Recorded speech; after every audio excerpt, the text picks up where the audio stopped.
अस्सलाम वालेकुम दोस्तों, अॼु मां तव्हांखे ॿुधायां त तव्हां वीडियो पंहिंजो एडिटिंग कीअं करे सघो था। त सभ खां पहिरियों तव्हांखे छा करिणो आहे, प्ले स्टोर ते वञी करे हिकु VN ऐप नालो आहे, उन VN ऐप खे डाउनलोड करिणो। मां अॻे डाउनलोड करे छॾियो आहे। हाणे मां उनखे कंदुसि ओपन। उनखे ओपन करण खां पोइ तव्हां इंस्टॉल करे उन खां पोइ तव्हां वटि ओपन लिखंदो। ओपन करे पोइ लिखियलु आहे न्यू प्रोजेक्ट, मथां नीचे न कयो न्यू प्रोजेक्ट, इन ते क्लिक कयो। इन ते क्लिक करे हेठों लिखियलु आहे सेव जो ऑप्शन थो अचे, तव्हांजो वीडियो गैलरी में सेव थिए, उन ते क्लिक कयो।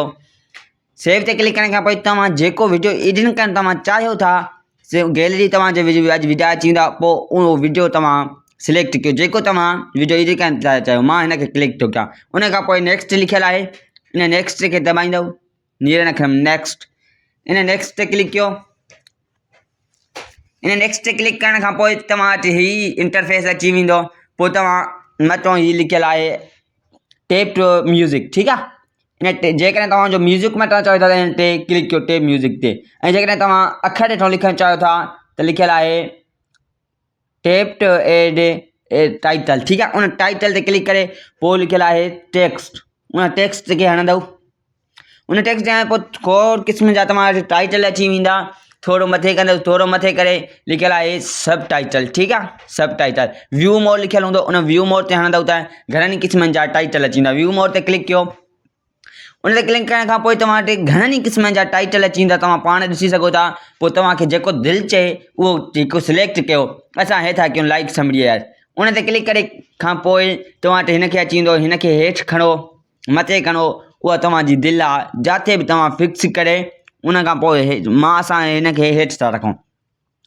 उन खां पोइ दोस्तो तव्हां छा कंदव, हीउ लिखियलु आहे एडिट लिखियलु आहे, इन एडिट ते क्लिक कंदव, ठीकु आहे। एडिट उन ते क्लिक करण खां पोइ जेको तव्हां लिखणु चाहियो, जेको गाने वारो जेको सिस्टम थो चए उहो लिखणु चाहियो, या पंहिंजो नालो लिखणु चाहियो, जेको बि लिखणु चाहियो उहो लिखो।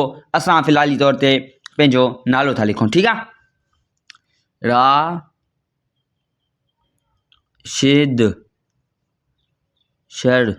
असां लिखियो आहे राशिद सर। उन खां पोइ तव्हां ये सर बटन लिखियलु आहे, उन ते क्लिक कंदव त तव्हांजो उहो टाइटल अची वेंदो।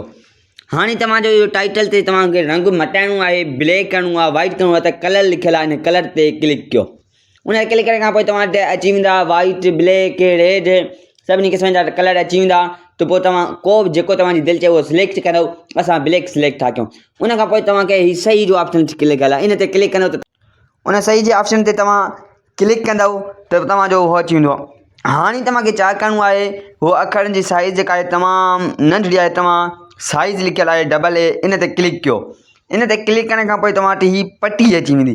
पोइ तव्हांजी जेतिरी दिलि चए ओतिरी तव्हां साइज़ वधाए सघो था। इन खे पटी खे हेॾे छिकींदव। पटी खे जॾहिं छिकींदासीं त साइज़ वधंदी वेंदी। पोइ असां एतिरी सिलेक्ट था कयूं। उन खां पोइ तव्हांखे छा आहे करिणो, इहे जेको सब टाइटल आहे इन खे काथे बि रखी सघो था, विच ते रखोसि, शुरूआत में